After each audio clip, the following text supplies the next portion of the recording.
अस्सलाम वालेकुम students, I am Zuhaib Ahmad Anjum. और आज जो हम टॉपिक डिस्कस कर रहे हैं दैट इज़ वेरी क्रूशल, और that is new world order and multipolarity in 21st century.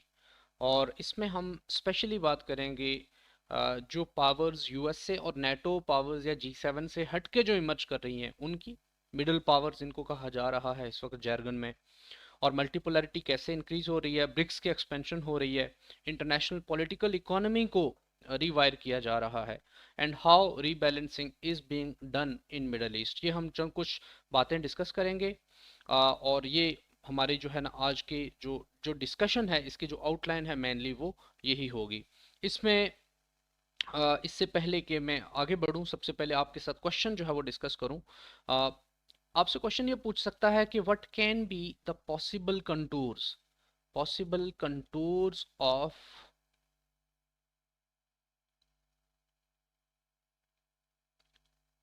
New world order and emerging multipolarity. इस तरह के जो क्वेश्चन हैं वो पास्ट पेपर्स में सीएसएस में मल्टीपल सालों में आए हैं। एंड इमर्जिंग वर्ल्ड ऑर्डर,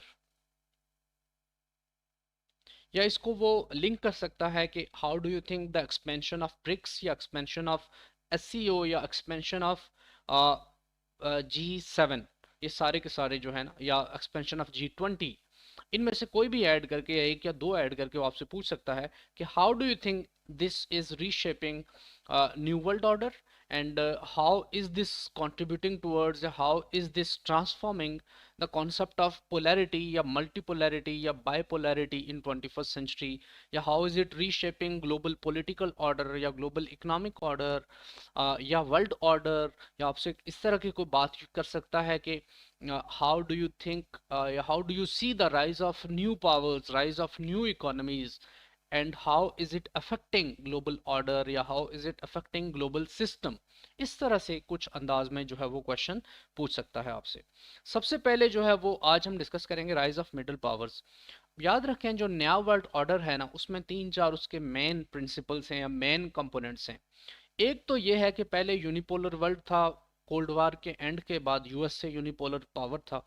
अब जो है वो मल्टीपोलैरिटी का राइज है, जिसमें चाइना भी है, रशिया भी है, इंडिया भी है, बाकी स्टेट्स भी हैं, जापान है, जर्मनी है। यूनिपोलैरिटी का राइज है। दूसरा ये है कि इस यूनिपोलैरिटी मल्टीपोलैरिटी का राइज है, सॉरी। दूसरा जो इसका इंपॉर्टेंट एलिमेंट है वो ये है कि अब जो दूसरी पावर कंपटीशन दे रही है, जिस तरह थूसीडाइड स्ट्रैप का जो कॉन्सेप्ट है, उसी की हम लिविंग मैनिफेस्टेशन देख रहे हैं कि यूएस को चाइना कंपटीशन दे रहा है। तीसरा हम ये देख रहे हैं कि मल्टीपल पावर्स जो हैं वो भी इमर्ज कर रही हैं, उनको मिडिल पावर्स आप कह सकते हैं। ये जो मिडिल पावर्स हैं ये ग्लोबल जियोपॉलिटिक्स को और जियो इकोनॉमिक्स को चेंज कर रही हैं। ईरान है, सऊदी अरबिया है, या नॉर्थ कोरिया यूएस को चैलेंज कर रहा है, रशिया ने यूक्रेन कॉन्फ्लिक्ट में चैलेंज किया नेटो को और यूएसए को। इसके अलावा इंडिया जो है वो रीजन में अपना जो साइज है, अपना इन्फ्लुएंस है वो बढ़ा रहा है। एशियान पावर्स हैं। सो मिडिल पावर्स जो हैं उनका राइज बढ़ रहा है। अब जो मिडिल पावर्स किन को कहेंगे, जिनकी इकोनॉमिक स्ट्रेंथ हो, या जिनके पास मिलिट्री पावर हो, या डेमोग्राफी उनकी पावर हो, या रीजनल वो इन्फ्लुएंस रखते हो जैसे सिंगापुर है, या फिर उनके पास सॉफ्ट पावर हो। तो इस तरह की जो स्टेट्स होंगी वो मिडिल पावर्स उनको कहेंगे। मिडिल पावर्स में ये कुछ कंट्रीज यहाँ पे लिस्ट डाउन की हैं, टर्की भी है, इनमें पाकिस्तान भी है, लेकिन पाकिस्तान की इकोनॉमिक पावर ज़्यादा नहीं है। इंडिया, ब्राज़ील, ईरान, जापान वगैरह ये मिडिल पावर्स हैं। इंक्रीजिंग मल्टीपोलैरिटी की हमारे पास एविडेंस क्या है? सबसे पहले तो ये है कि इंक्रीजिंग मल्टीपोलैरिटी के बेसिक जो फीचर्स हैं वो क्या हैं। एक तो ये है कि यूएस चाइना के कंपटीशन कोल्ड वार स्टार्ट नहीं की। कोल्ड वार में दुनिया जो है एक बाइपोलर ऑर्डर थी, लेकिन अब जो है इन दोनों के दरमियान जो कंपटीशन है उसने मल्टीपल कंट्रीज को फोर्स किया है कि वो अपना इंडिपेंडेंट रास्ते के ऊपर चलें। और ग्लोबल ऑर्डर जो है ना अब एक मल्टीपोलैरिटी की तरफ जा रहा है। अगर तो तमाम कंट्रीज दोनों में से एक ब्लॉक चूज करते तो बाइपोलैरिटी होती, लेकिन अब multiple states independence course chart करती हैं। अब ये जो मल्टीपल पावर्स हैं इनकी वजह से जो वर्ल्ड ऑर्डर है उसकी शेप चेंज हुई है और पावर रीडिस्ट्रीब्यूट हुई है। और ये जो बात मैं आपके साथ शेयर कर रहा हूँ इसका सोर्स है मलीहा लोधी, जो पाकिस्तान की एक्स एम्बेसडर रही हैं। इंक्रीजिंग मल्टीपोलैरिटी की जो एविडेंस है, एलेक रसल ने एक लिखा पीस फाइनेंशियल टाइम्स में, उसमें उन्होंने कहा the age of western set menu is over, यानी वेस्ट का इन्फ्लुएंस कम हो रहा है और जो न्यू मेन्यू है उसमें टू लीड शेफ्स हैं। वो two lead chefs definitely he meant China और रशिया। और अगस्त 2023 में ब्रिक्स का जो समिट हुआ साउथ अफ्रीका में, उसने इन इमर्जिंग पावर्स के ऊपर जो है वो फोकस दोबारा से फोकस जो उनके ऊपर शिफ्ट हुआ। और उससे ये पता चला कि ये जो इमर्जिंग पावर्स हैं वो ग्लोबल ऑर्डर को रिकॉन्फ़िगर करना चाह रही हैं, और जो इंटरनेशनल ऑर्डर है या ट्रेड है या इकोनॉमी है या मिलिट्री है या बिजनेस किस तरह कंडक्ट होगा, सिक्योरिटी है या फूड है या एनर्जी है, वो ये लोग उसके रूल्स ऑफ गेम को चेंज कर रहे हैं। अब ब्रिक्स जो है, इसी दौरान चाइना ने और रशिया ने इन्होंने ब्रिक्स को एक्सपेंड किया। ब्रिक्स जो एक ऐसा एक कंपोजिशन है ऐसी जो कि G7 जो ग्रेट इकोनॉमीज हैं साथ, उनके कंपेटिटर के तौर पे देखा जा रहा है, और ब्रिक्स को जो है वो एक्सपेंड किया जा रहा है।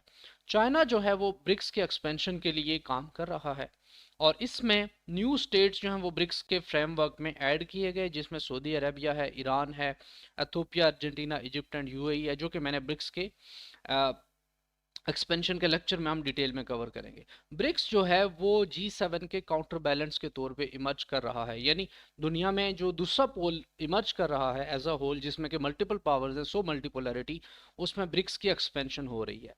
And BRICS is rewiring international political economy. International political economy ये होती है कि दुनिया में जो इकोनॉमी है, इकोनॉमी ट्रेड है या बिजनेस है या मार्केट्स हैं, किस तरह से कंडक्ट करेंगे अपने बिजनेस को, इंपोर्ट एक्सपोर्ट किस तरफ होगी, उसके रूल्स कौन देगा, क्या WTO देगा या ब्रिक्स देगा, उसको कहेंगे कि इंटरनेशनल पॉलिटिकल इकोनॉमी का बिजनेस किस तरह से हो रहा है।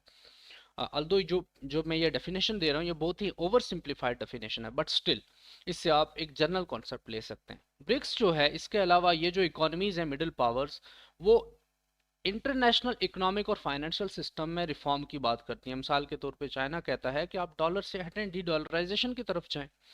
ब्रिक्स जो है उसने कोशिश की है कि वो पैरेलल ग्लोबल इंस्टीट्यूशंस बनाए, और ब्रिटेन वुड्स जो इंस्टीट्यूशंस हैं, जो कि पहले कोल्ड वार के बाद या वर्ल्ड वॉर 2 के बाद जो ग्लोबल सिस्टम को लीड कर रहे थे, उसको चेंज करें। ब्रिक्स की जो एक्सपेंशन है उसने वेट ब्रिक्स का बढ़ा दिया है, जिसका मतलब है कि ब्रिक्स दुनिया की इकोनॉमी का 25% है, और तकरीबन दुनिया के ऑयल रिसोर्सेज का मेजर जो हिस्सा है वो ब्रिक्स कंट्रीज के पास है। इसके अलावा ब्रिक्स जो जोहान्सबर्ग समिट हुआ, उसके थ्रू इन्होंने डी डॉलराइजेशन या यूएस के डॉलर के ऊपर ट्रेड के लिए डिपेंडेंस को कम करने की कोशिश की। साइरल रामाफोसा जो साउथ अफ्रीका के प्रेसिडेंट हैं, उन्होंने कहा BRICS has embarked on a new chapter to build a world that is fair and inclusive. It means कि ये नए वर्ल्ड ऑर्डर की तरफ जाने की कोशिश कर रहे हैं कि जो दुनिया में नया ऑर्डर हो वो इनके रूल्स के तहत हो। So it's a grand bargain, एक ग्रैंड गेम है। ये जो इमर्जिंग पावर्स है ना, वो यूएस चाइना कंपटीशन के ऊपर उसके ऊपर अपना फ़ायदा उठा रही हैं, और कोशिश कर रही हैं कि उनकी बार्गेनिंग पोजीशन दोनों साइड्स के साथ स्ट्रांग हो, और उससे जो है ना ये दोनों के साथ अपने रिलेशंस भी एस्टेब्लिश कर रही हैं, दोनों से फ़ायदा भी उठा रही हैं। साउथ अफ्रीका और ब्राज़ील जैसे जो कंट्रीज़ हैं, वो यूएस चाइना कन्फ्रंटेशन में नहीं आना चाहते, बल्कि सिर्फ जो है वो दोनों के डिवाइड से मैक्सिमम फ़ायदा उठाना चाहते हैं। साथ ही हमने देखा कि SCO एक्सपेंड हुआ था मिडल ईस्ट में, ब्रिक्स भी मिडल ईस्ट में एक्सपेंड हो रहा है, और मिडल ईस्ट में यूएस और सऊदी अरेबिया के दूर जाने के बाद से रीबैलेंसिंग हो रही है। किंगडम ऑफ सऊदी अरेबिया अपनी फॉरेन पॉलिसी को चेंज कर रहा है। KSA ने अपनी डिपेंडेंस यूएसए के ऊपर कम की, अपनी इकोनॉमिक टाइज चाइना के साथ बढ़ाई। चाइना ने सऊदी ईरान रेप्रोशमा को स्पॉन्सर किया, और जिससे रियाज को फ़ायदा हुआ, और रियाज की यूएसए के साथ बार्गेनिंग पोजीशन स्ट्रांग हो गई। ये जो डेवलपमेंट है उसने बाइडेन एडमिनिस्ट्रेशन को अलार्म किया, हिला दिया, और इसने वाशिंगटन में इस बात को एक्सपीडाइट कराया, वाशिंगटन को स्पीड दौड़ने लग गई कि हम मिडल ईस्ट में एक ग्रैंड बार्गेन की कोशिश करें। इसका मतलब है कि सऊदी अरेबिया जो है वो इसराइल के साथ रिलेशंस नॉर्मलाइज करेगा, और यूएसए जो है उसके बदले में सऊदी अरेबिया के साथ एक सिक्योरिटी पैक्ट जो है वो साइन करेगा, और जिसमें टाइज जो हैं वो सऊदी अरेबिया चाइना के साथ कम करेगा, जिसके रिजल्ट के तौर पे असल में हुआ ये कि जब पहले तो सऊदी अरेबिया को यूएसए ने, मैं उम्मीद करता हूं कि आपने इस लेक्चर को एंजॉय किया होगा। कंप्लीट लेक्चर नियर पियर की ऐप जो प्ले स्टोर से या ऐप स्टोर से आप डाउनलोड कर सकते हैं, या फिर वेबसाइट www.nearpeer.org के ऊपर आप देख सकते हैं। YouTube के ऊपर सारे के सारे लेक्चर जो है वो स्कैटर्ड होते हैं, कोई कहाँ पढ़ा है कोई कहाँ पढ़ा है, तो एक फ्लो नहीं बन पाता पढ़ाई का। लेकिन वेबसाइट के ऊपर ऐसा हरगिज़ नहीं है। तमाम के तमाम लेक्चर टीचर्स ने एक फ्लो के साथ एक ऑर्गेनाइज स्ट्रक्चर के अंदर डाले हुए हैं, और ना सिर्फ लेक्चर्स हैं बल्कि साथ में क्विजेस भी हैं, टेस्ट बैंक भी है, स्केड्यूल भी है प्रॉपर, जिसको आप फॉलो करके अपनी तैयारी को ऑप्टिमाइज कर सकते हैं।